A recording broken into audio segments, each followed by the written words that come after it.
eksposisi. Pengertian teks eksposisi. Teks eksposisi adalah jenis tulisan yang bertujuan untuk memberikan penjelasan atau informasi kepada pembaca tentang suatu topik atau masalah.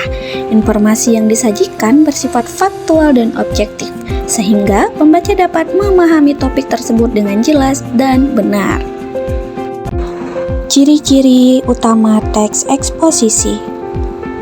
Yang pertama, faktual. Semua informasi yang disampaikan teks eksposisi harus berdasarkan fakta yang benar dan dapat dipertanggungjawabkan. Yang kedua, objektif. Penulis tidak berusaha mempengaruhi pendapat pembaca dengan memberikan opini pribadi. Yang ketiga, jelas dan ringkas. Bahasa yang digunakan mudah dipahami dan tidak berbelit-belit.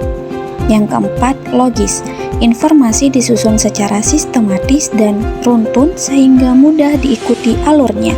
Dan yang terakhir, menggunakan kata teknis. Terkadang, teks eksposisi menggunakan istilah atau kata teknis yang berhubungan dengan topik yang dibahas.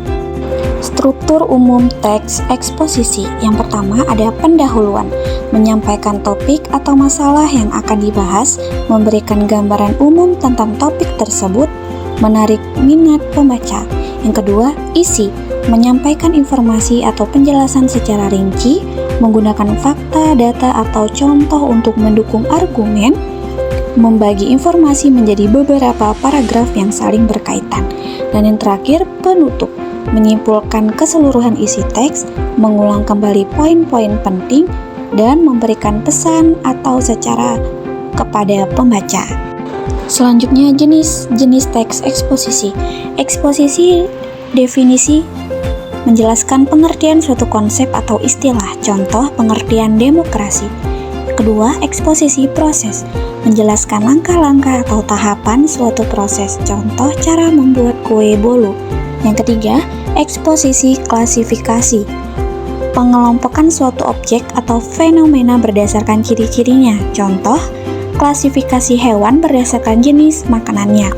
Yang keempat, eksposisi perbandingan, membandingkan dua hal atau lebih untuk menemukan persamaan dan perbedaannya. Contoh, perbandingan antara komputer dan laptop. Yang terakhir, eksposisi kausalitas, menjelaskan hubungan sebab akibat suatu peristiwa. Contoh, penyebab dan dampak pemanasan global. Contoh teks eksposisi sederhana. Topik, pentingnya sarapan. Pendahuluan. Sarapan merupakan salah satu waktu makan yang penting bagi tubuh. Banyak orang sering melewatkan sarapan karena berbagai alasan seperti terburu-buru atau tidak merasa lapar. Padahal sarapan memiliki banyak manfaat bagi kesehatan tubuh. Isi. Sarapan menyediakan energi yang dibutuhkan tubuh untuk beraktivitas sepanjang pagi. Selain itu, sarapan juga dapat meningkatkan konsentrasi dan memperbaiki suasana hati. Beberapa penelitian menunjukkan bahwa orang yang rutin sarapan cenderung memiliki berat badan yang ideal dan lebih jarang sakit. Dan yang terakhir, penutup. Kesimpulannya, sarapan adalah kebiasaan yang sangat baik dan perlu dilakukan setiap hari. Dengan sarapan yang sehat dan bergizi, kita dapat menjaga kesehatan tubuh dan meningkatkan kualitas hidup. Ini ada beberapa contoh menu sarapan, ada lontong sayur, nasi kuning atau nasi uduk, dan nasi goreng. Thank you everyone. Sampai jumpa. Bye-bye.